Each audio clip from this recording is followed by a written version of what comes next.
Hey guys, welcome to our channel. இன்றைக்கி வீடியோவில் நம்ம என்ன டாபிக் பற்றி பார்க்க போகிறோன்னா, நீங்கள் யார் உங்ககிட்ட பேசணும்னு நினைக்கிறீங்களோ அந்த நபரை உடனே பேச வைக்கக்கூடிய ஒரு சூப்பரான கால் மேனிஃபெஸ்டேஷன் டெக்னிக் தான் இந்த வீடியோவில் பார்க்க போகிறோம். மணிக்கணக்கில் உங்ககிட்ட பேசிகிட்டு இருந்த நபர் இப்போ உங்களை அவாய்ட் பண்ணுறாங்க, பேச மாட்டேங்கிறாங்க, கால் பண்ணுறதில்ல, மெசேஜ் பண்ணுறதில்ல, நீங்கள் பேசினாலுமே அவாய்ட் பண்ணிக்கிட்டே தான் இருக்காங்க அப்படின்னா இனிமே அந்த பர்சனை தேடி நீங்கள் போக வேண்டாம். இதை மட்டும் செய்யுங்க, உடனே உங்களுக்கு அந்த நபர்கிட்ட இருந்து கால் வரும். இந்த மெத்தடை நீங்கள் யாருக்கு வேணும்னாலும் பயன்படுத்தலாம். நல்லா பேசிகிட்டு இருந்த நபர் இப்போ பேச மாட்டேங்கிறாங்க, நீங்கள் கால் பண்ணாலோ அல்லது மெசேஜ் பண்ணாலோ எனக்கு வேலை இருக்குது, நான் பிஸியாக இருக்கேன் அப்படின்னு சொல்கிறாங்க. உங்களுக்கே தெரியுது அந்த நபர் ஃப்ரீயாக இருக்காங்க, ஆனால் என்னை அவாய்ட் பண்ணுறாங்க அப்படின்னு. உங்களுக்கு கொடுத்த நேரத்தை இப்போ வேறு ஒரு பர்சனுக்கு கொடுத்துட்டே இருக்காங்க. அதாவது உங்ககிட்ட பேசிக்கிட்டு இருந்த டைமுக்கு இப்போ வேறு ஒரு நபர்கிட்ட பேசுகிறாங்க, கால் பிஸியாக இருக்குது, இல்லை வெயிட்டிங்கில் வருது, இந்த மாதிரியெல்லாம் சுச்சுவேஷனில் இருக்கீங்க அப்படின்னா இதை தாராளமாக செய்யுங்க. நீங்கள் அந்த பர்சனை சேஸ் பண்ணவே கூடாது, அவங்க தான் உங்களை தேடி வரணும்.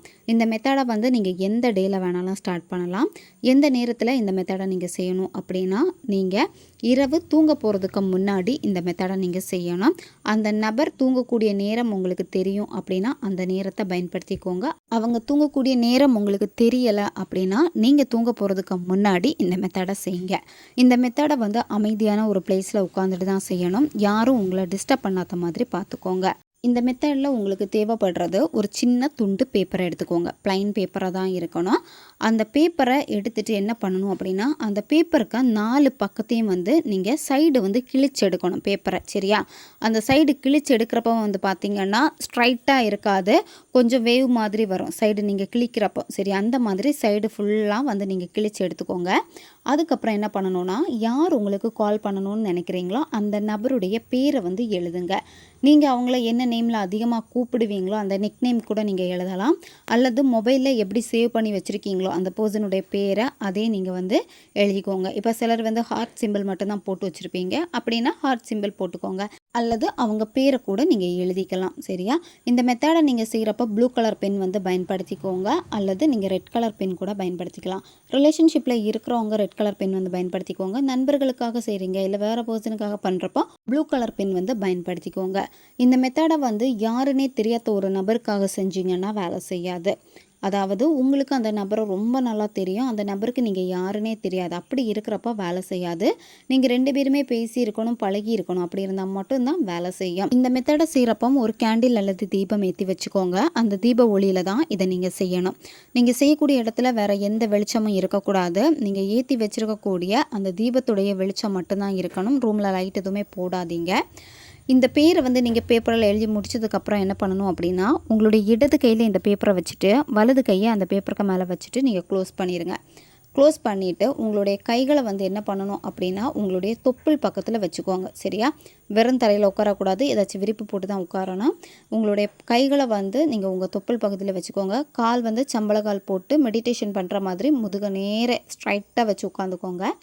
கண்களை மூடிட்டு அந்த நபர்கிட்ட இருந்து உங்களுக்கு கால் வருது, நீங்கள் அட்டன் பண்ணி பேசுகிறீங்க, அவங்க வாய்ஸ் கேட்குது, ரொம்ப நல்லா பேசுகிறாங்க, மணிக்கணக்கில் உங்ககிட்ட பேசிக்கிட்டே இருக்காங்க. இந்த மாதிரி அந்த ஸ்டார்டிங் எப்படி உங்ககிட்ட பேசினாங்களோ அதே உணர்வை இங்கே கொண்டு வரணும். இப்போவும் அதே மாதிரி உங்களுக்கு கால் பண்ணுறாங்க, எப்போவுமே உங்கள் தாட்டில் தான் இருக்காங்க, மெசேஜ் பண்ணிக்கிட்டே இருக்காங்க அப்படின்னு உங்களுடைய மொபைல் எடுத்து பார்க்குறப்போ அவங்கக்கிட்ட இருந்து கால் வந்திருக்கு, மெசேஜ் வந்திருக்கு, இந்த மாதிரி அதை தத்ரூபமாக நீங்கள் விஷுவல் பண்ணணும்.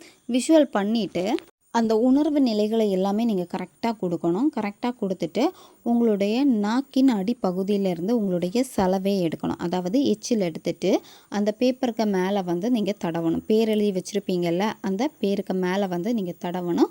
3 வாட்டி நீங்கள் எச்சில் எடுத்து அந்த பேப்பர் மேலே தடவிக்கோங்க. தடவிட்டு அந்த நபருடைய பேரை சொல்லிவிட்டு call me immediately, call me immediately அப்படின்னு அவங்கள நினைக்கணும். அவங்களுடைய ஃபோட்டோ இருக்குது அப்படின்னா அவங்களுடைய ஃபோட்டோவை பார்த்துக்கோங்க. ஃபோட்டோ இல்லைன்னா கண்களை மூடிட்டு அந்த பர்சனை நினச்சிக்கிட்டே கால் மீ இமீடியட்லி அப்படின்னு நீங்கள் சொல்லணும். சொல்லிவிட்டு கையில் இருக்கக்கூடிய பேப்பரை என்ன பண்ணணும் அப்படின்னா நீங்கள் எரிச்சிடணும், சரியா? கேண்டில் அல்லது தீபம் ஏற்றி வச்சுருப்பீங்களா, அதில் காமிச்சு எரிச்சிருங்க. அந்த சாம்பலை என்ன பண்ணணும்னா காற்றில் ஊதி விட்டுருங்க. இந்த மெத்தடை நீங்கள் கண்டினியூவாக எவ்வளோ டேஸ் ஃபாலோ பண்ணணும் அப்படின்னா 7 டேஸ் நீங்கள் ஃபாலோ பண்ணணும். 7 நாட்களுக்குள்ளாடி உங்களுக்கு எப்போ கால் வருதோ அப்போ இந்த மெத்தடை நீங்கள் ஸ்டாப் பண்ணிடுங்க. அப்படி இல்லைன்னா 7 நாட்களும் நீங்கள் செஞ்சு முடிக்கணும்.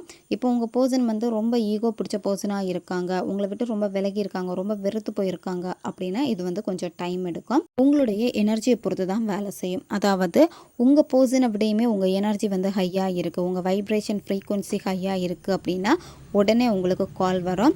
அவங்கள விடையுமே உங்கள் எனர்ஜி கம்மியாக இருக்குது அப்படின்னா இது கொஞ்சம் டைம் எடுக்கும். உங்கள் பர்சன் வந்து எப்போ வந்து கொஞ்சம் டிஸ்டர்ப்டாக இருக்காங்களோ, அதாவது ஏதாச்சும் டக்குன்னு சேட் ஆகுறாங்களோ அந்த டைமில் பிரபஞ்சம் உங்கள் தாட்டை அவங்களுக்குள்ளாடி கொண்டு போய் சேர்க்கும். அவங்க உடனே உங்களுக்கு கால் பண்ணுவாங்க. நீங்கள் இந்த மெத்தடை செய்கிறதுக்கு முன்னாடி உங்கள் நெருங்கிய நண்பர்களுக்காக முதல்ல செய்யுங்க. பேசி 1 நாள் ஆயிருக்கும், 2 நாள் ஆயிருக்கும், இல்லை 1 வீக் ஆயிருக்கும். ஸோ அந்த மாதிரி இருக்கக்கூடிய நெருங்கிய நண்பர்களுக்கு முதல்ல பயன்படுத்திட்டு அதுக்கப்புறமா உங்கள் குறிப்பிட்ட பர்சனுக்கு இதை பயன்படுத்திக்கோங்க. இதில் எந்த விதமான எக்ஸ்பெக்டேஷனும் இருக்கக்கூடாது. நீங்கள் மெத்தட்ஸை பண்ணிவிட்டு அதுக்கப்புறம் உங்களுடைய வேலை என்னவோ அந்த வேலையில் மட்டும் ஃபோக்கஸ் பண்ணுங்கள். அவங்க எப்போ கால் பண்ணுவாங்க, எப்போ மெசேஜ் பண்ணுவாங்க அப்படின்னு ஆன்லைனில் போயிட்டு செக் பண்ணுறது இது எதுவுமே வேண்டாம். நீங்கள் நினச்சது உங்களுக்கு நடந்துடுச்சு அப்படின்னு சொல்லிவிட்டு அந்த உணர்வு நிலையோட ஹாப்பியாக வாழ்ந்துட்டு நீங்கள் உங்கள் லைஃப்பை வந்து அடுத்து என்ன பண்ணணுமோ அதில் மட்டும் ஃபோக்கஸ் பண்ணுங்கள். ஆட்டோமேட்டிக்காக அவங்க உங்களை கால் பண்ணுவாங்க. ஓகே காய்ஸ், தேவைப்படுறவங்க இதை பயன்படுத்திக்கோங்க. வீடியோவை தேவைப்படுற உங்கள் ஃப்ரெண்ட்ஸுக்கும் ஷேர் பண்ணுங்கள். அவங்களுக்கும் இது உபயோகமாக இருக்கும். அடுத்த ஒரு வீடியோ பதிவில் சந்திக்கலாம். நன்றி.